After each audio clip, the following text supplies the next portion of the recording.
ഈ കാണുന്ന ഭാഗത്താണ് ബഹുമാനപ്പെട്ട മഹാന്മാരായ സ്വഹാബത്തിന്റെ മഖബറ ഉള്ളത്. ഇവിടെ അന്ത്യവിശ്രമം കൊള്ളുന്ന സ്വഹാബത്ത് ഹിജറ 5-ാം വർഷം ആണ് ഇവിടെ എത്തിയിട്ടുള്ളത് എന്ന് പല ചരിത്രകാരന്മാരും രേഖപ്പെടുത്തിയിട്ടുണ്ട്.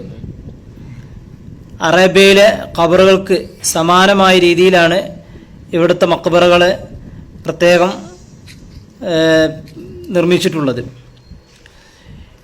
ഇവിടെ തൊട്ടടുത്ത് കുന്നുമ്മൽ എന്ന പ്രദേശത്ത് അന്തിയുറങ്ങുന്ന മഹാനായ കുന്നുമ്മൽ ഉപ്പാപ്പ എന്നറിയപ്പെടുന്ന മഹാനുഭാവൻ 200 വർഷങ്ങൾക്ക് മുമ്പ് അഫ്ഗാനിസ്ഥാനിൽ നിന്ന് ഇവിടെ എത്തിച്ചേർന്ന മഹാനാണ്.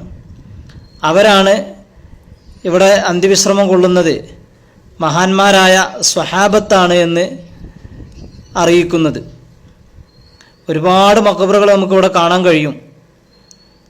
അപ്പോൾ ഇവിടുത്തെ ചരിത്ര പഠനം നടത്തുന്ന ആളുകളൊക്കെ ഇവിടെ വന്ന് അവർ പഠനം നടത്തിയതിൻ്റെ അടിസ്ഥാനത്തിൽ ഇത് ഹിജറ 5-ാം വർഷത്തിലാണ് ഇവിടുത്തെ ഈ സ്വഹാബത്തിൻ്റെ വഫാത്ത് എന്ന് പ്രത്യേകം രേഖപ്പെടുത്തിയിട്ടുണ്ട്.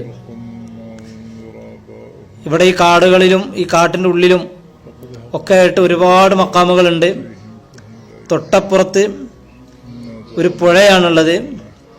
അവിടെ കണ്ടില്ലേ, ആ കാട്ടിൻ്റെ ഉള്ളിലൊക്കെ നമുക്കൊരുപാട് മക്കാമുകൾ കാണാൻ കഴിയും.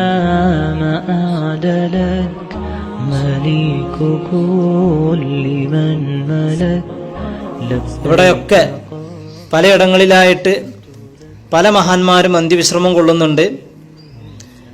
ഇവിടെ സിയാറത്തിന് വന്നാൽ ഒരു പ്രത്യേക അനുഭൂതിയാണ്, നല്ല ആത്മീയത നൽകുന്ന, പ്രത്യേകിച്ച് ഇവിടെ രാത്രി സമയങ്ങളിൽ സിയാറത്തിന് വരുന്നത് വലിയ ആത്മീയ അനുഭൂതി നൽകുന്ന ഒരു സിയാറത്തായിരിക്കും ആ സിയാറത്ത്. ഇവിടെ രാത്രി സമയങ്ങളിൽ പ്രത്യേക നിലാവ്, പ്രത്യേക ഒരു വെളിച്ചം കാണാറുണ്ട് എന്ന് പലരും പറയപ്പെടാറുണ്ട്. ഈ പള്ളി മക്കാമിൻ്റെ അടുത്തുള്ള പള്ളിയാണിത്. പള്ളിയുടെ ഈ ഭാഗത്ത് പ്രത്യേകമായ ഒരു അത്ഭുത മരുന്ന് വെള്ളമുണ്ട്.